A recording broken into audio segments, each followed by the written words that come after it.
जी अस्सलाम वालेकुम students. Kaif to थोड़ा पेपर पैटर्न की डिस्कशन करते हैं जो आप लोगों ने मॉक सॉल्व किए थे उसके ऊपर थोड़े से कमेंट्स।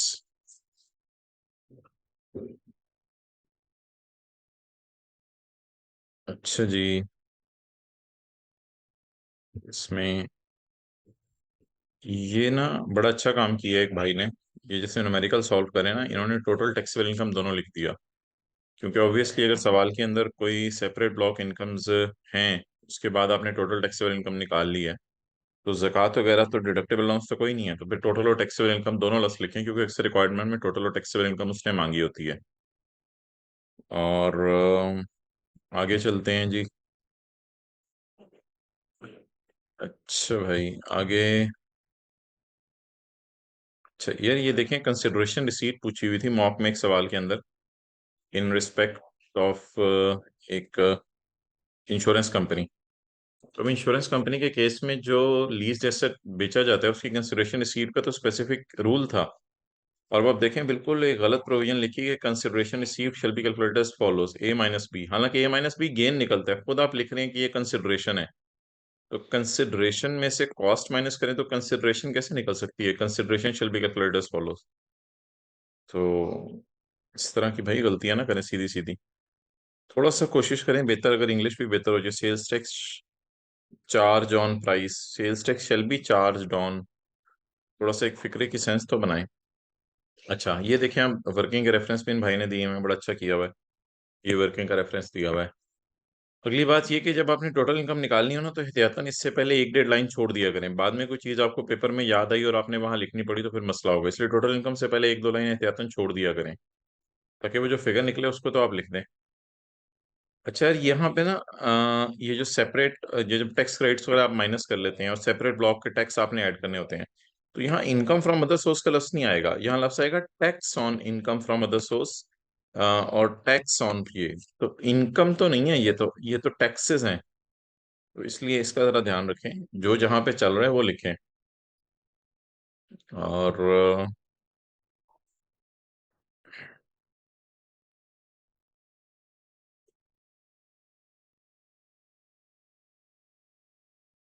कुछ चीज़ें मैंने हाईलाइट की हुई हैं, मैं आपसे शेयर कर रहा हूँ। तो वर्किंग के रेफरेंस जरूर दिया करें सवाल के फेस के ऊपर आके, कि आपने कैसे ये फिगर्स वर्कआउट की हैं। अच्छा जैसे अब ये है, अब अलग से ज़्यादा वर्किंग्स भी खोलने की ज़रूरत नहीं। ये हम जो ऐड करते हैं अकोमोडेशन प्रोवाइडेड, अब ये 45% of basic salary of fair market value which ever is higher, अब ये फेस पे भी कर सकते हैं, अलग से क्यों वर्किंग करनी है? यानी वर्किंग वन जो हम करें उसी के अंदर आप इसको कवर कर लें, बजाय कि अलग से वर्किंग कर रहे हो आप।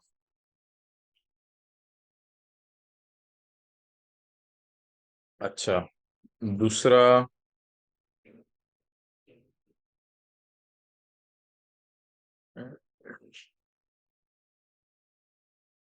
ये सवाल आया था कि लिमिटेशन ऑन लॉसेस के ऊपर लिखें, limitation on set of losses. अब ये जनरल बातें लिख दी हैं सारी, हालांकि एक सेक्शन है पूरा चैप्टर में जो limitation on set of losses बताता है, लॉसेस के चैप्टर के अंदर वो हेडिंग दी हुई है।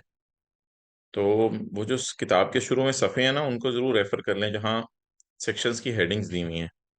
उससे जरा आपको बेटर आइडिया होगा चीज़ों का। सीधी सीधी सेक्शन की हेडिंग में से सवाल है और आप इधर उधर घूम रहे हैं।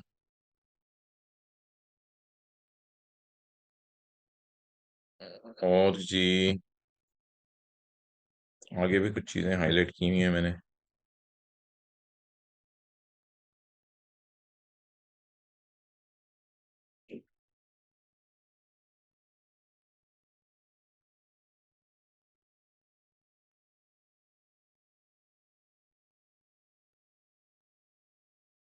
कोई फिगर वगैरह काटनी हो ना, आप पूरी फिगर काट के फिर नई फिगर पूरी लिखा करें, उसके ऊपर ओवर राइटिंग करने से सही नहीं रहता। और ये देखें, सेल्स टैक्स का सवाल था, इसमें -70 की है। ये -70 अगर तो सवाल से है तो वेल एंड गुड।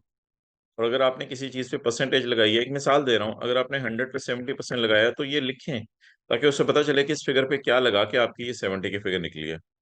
इस तरह तो आप फिगर्स लिख रहे होंगे, एग्जामिनर को भी पता नहीं चलेगा कि कौन सी फिगर आपने यूज़ की है। और ये देखे ना, एक भाई ने तो हद ही कर दी।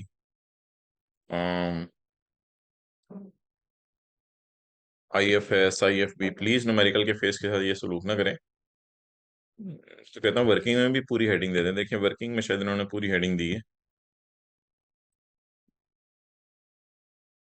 अच्छा थोड़े से ना कोशिश करें यार स्पेलिंग भी सही हो। प्रोसीड्स, नेट प्रोसीड्स यानी टैक्स के जो पैसे आए, स्पेलिंग इसके सही होने चाहिए। अगेन एब्रीविएशन इस तरह की यूज ना करें।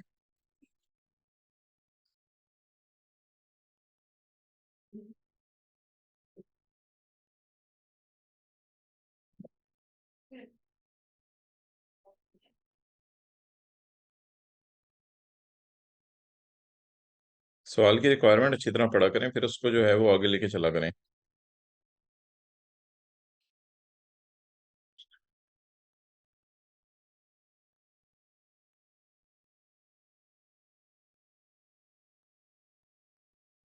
थोड़ा सा ना सिनेरियो बेस्ड सवालों में लॉ की लैंग्वेज भी यूज करें, और साथ सिनेरियो से उसको लिंक भी करें।